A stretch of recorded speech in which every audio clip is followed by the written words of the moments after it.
नमस्कार, प्रभा साक्ष्य देख रहे हैं आप। आपके साथ मैं हूं अंकित सिंह। कर्नाटक के सियासी नाटक का क्या अंत होगा, ये चर्चा कल से एक बार फिर से शुरू हुई है, लेकिन ऐसा लग रहा है कि इस बार कांग्रेस आलाकमान फैसले के मूड में है।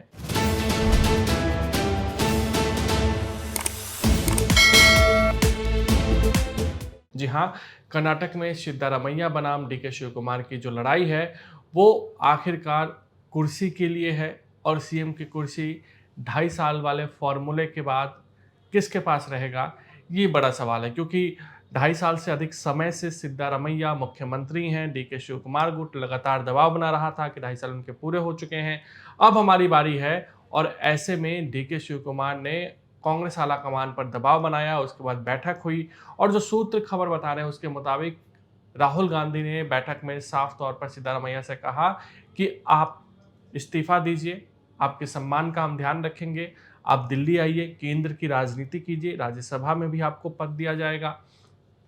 ये तमाम बातें जो सूत्रों के हवाले से निकल कर आ रही है, लेकिन इस वक्त की बड़ी खबर ये भी है कि सिद्धारमैया ने राज्यपाल से कल के लिए समय मांगा है। माना जा रहा है कि कल सिद्धारमैया मुख्यमंत्री पद से इस्तीफा दे देंगे।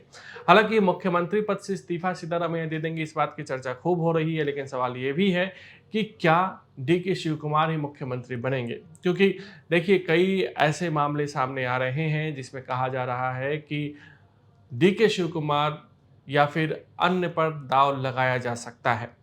अन्य में कौन आ सकता है? जी परमेश्वर, जिनकी वकालत सिद्धारमैया बार-बार कर रहे हैं, प्रियंक खरगे का भी नाम चल रहा है, बीके हरिप्रसाद का नाम चल रहा है। ये तमाम ऐसे नेता हैं जो कहीं न कहीं कर्नाटक में सीएम पद की रेस में हैं, लेकिन डीके शिव कुमार ज़्यादा मजबूती से उभर कर सामने आए हैं। लेकिन डीके शिव कुमार कांग्रेस के लिए फ़ायदेमंद होंगे या नुकसानदेह होंगे, इस बात पर भी ध्यान रखना होगा। डीके शिव कुमार जेल में रह के आ चुके हैं, उनके खिलाफ कई मामले चल रहे हैं और ऐसे में क्या कांग्रेस के लिए वो कमज़ोर कड़ी साबित होंगे, ये आने वाला वक्त बताएगा जब वो मुख्यमंत्री पद पर काबिज़ हो जाएंगे।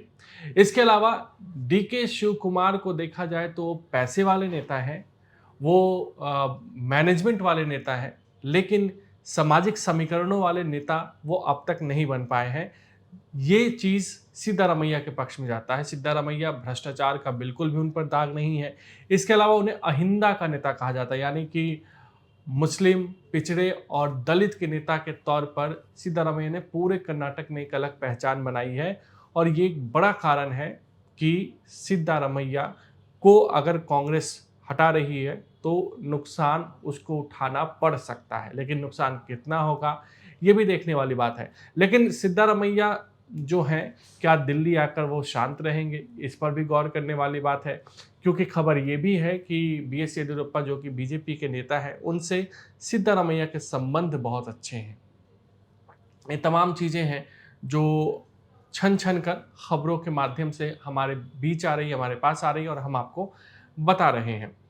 सिद्धारमैया को एक और फ़ॉर्मूला जो दिया गया है कि आप दिल्ली आइए, दिल्ली में आपको पद दिया जाएगा, राज्यसभा में आप होंगे, इसके अलावा आपके बेटे को वहाँ पर मंत्री बनाया जाएगा और शायद सिद्धारमैया ने उस वक़्त जब ये बात उनको कही गई, तो उन्होंने समय माँगा था, लेकिन कर्नाटक लौटने के बाद शायद सिद्धारमैया को ये लग गया है कि हमें हटना ही होगा और इसी वजह से उन्होंने कल के लिए राज्यपाल से वक़्त माँगा है। हालाँकि वो इस्तीफ़ा देते हैं या नहीं देते हैं, ये कल की बात होगी, लेकिन जो खबरें अब आ रही हैं, वो माना जा रहा है कि कांग्रेस आलाकमान ये फैसला कर चुका है कि सिद्धारमैया को इस्तीफ़ा देकर दिल्ली आना है राज्यसभा में।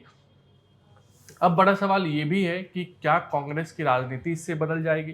क्या कर्नाटक की राजनीति बदल जाएगी? तो कर्नाटक में 2028 में चुनाव होने हैं और कांग्रेस के पास ये तो एक संकट था ही कि क्या सिद्धारमैया जब उस समय 80 साल के हो जाएँगे तो उनके नेतृत्व में चुनाव में जाए या किसी नए चेहरे पे दाँव में लगाए। और सबसे बड़ी समस्या डीके शिव कुमार के लिए ये थी कि कांग्रेस ने जो वायदे किए थे कर्नाटक में, उसको पूरा नहीं कर पा रही है। इसका बड़ा कारण ये है कि जो फ्री फंड वाले वादे थे, वो पूरा नहीं हुए। उसमें ज़्यादा पैसा लगा तो विकास के कार्य रुक गए हैं और ये डीके शिव कुमार को भी लग रहा है कि हो सकता है अगले चुनाव में मौका ना मिले। तो इसलिए अभी बन जाओ, कम से कम कुछ बदलाव अगर करने की ज़रूरत होगी, तो उसको भी हम अपने मुख्यमंत्री रहते हुए कर सकते हैं। तो देखना होगा कर्नाटक क्या अंत होता है या फिर नए सिरे से वहाँ कोई नया नाटक शुरू होता है। अगर आप भी लेना चाहते हैं देश दुनिया की तमाम जानकारी तो आज ही सब्सक्राइब करें हमारे चैनल को। साथ ही नीचे दिए बेल आइकन को जरूर दबाएं ताकि हर अपडेट आप तक पहुंच सके।